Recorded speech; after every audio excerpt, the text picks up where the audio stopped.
I'm going to show you a cool way of using your die cuts in a maybe a more efficient way than you have. Sometimes if you stamp things out first and then cut them with the die cut, you can get them lined up beautifully, but you can be quite wasteful. And this is a way that you achieve both aims, being economical and accurate. Okay, so I'm using this Beautifully Happy stamp, which is a lovely freebie from the Sale-abration that's on currently now. When you spend over $220 New Zealand on products of your choice, you can get this beautiful stamp set for free. It's bigger than pictured on the front cover. It's a cling stamp one. You can see I've already given it quite a lot of love. And what I like about it is that it's got lots of options and some lovely sentiments as well. Birthdays, kindness, thank you, and just a feel better kind of day. And we all need those from time to time. I believe this is my prototype one that I've already made. I hope you like the little wink of Stella on my bee's wings. That's a little finishing touch, which I think is lovely.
Instead of doing the background colouring in black, which is what you commonly do, I'm actually going to use the soft suede. It just gives a bit of a softer look and also works really nicely. So I'm just going to ink that up.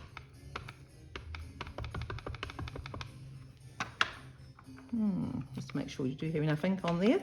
I have got an old stamp ink pad. I'm getting a new one in my next order, which goes in tonight. Okay, so we're just going to press down there, give it a little bit of even pressure, and when we lift that off, we've got that beautifully stamped all three at once. And then I can come in and stamp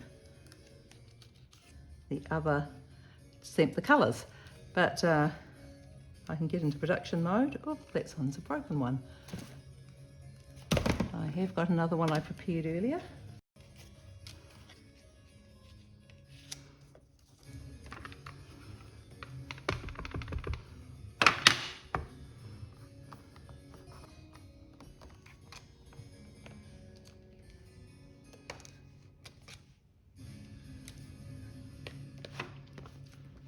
I often get messy, but it's a really good idea to have your chamois handy and just clean up the excess stuff, because if you don't, and you're a messy pup like me, you're going to get it on your fingers, and then you're going to get it on your card, and that's always sad. especially it usually happens right near the end of the process in my experience.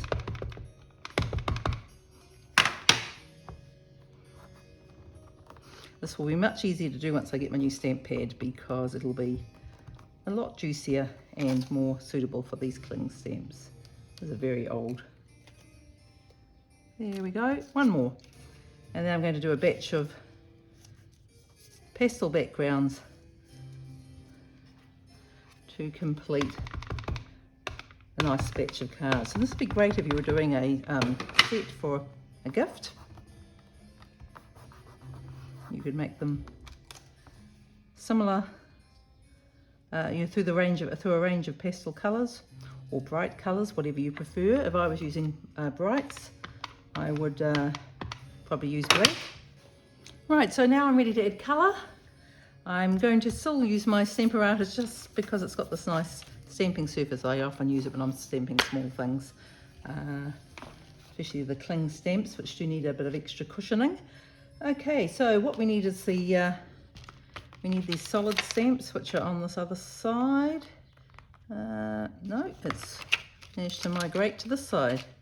There we go. So we need the solid stamp, and we also need the little leaf bud. And there's a tiny little one that we're going to use for the bee body. Okay, so let's pop that over there.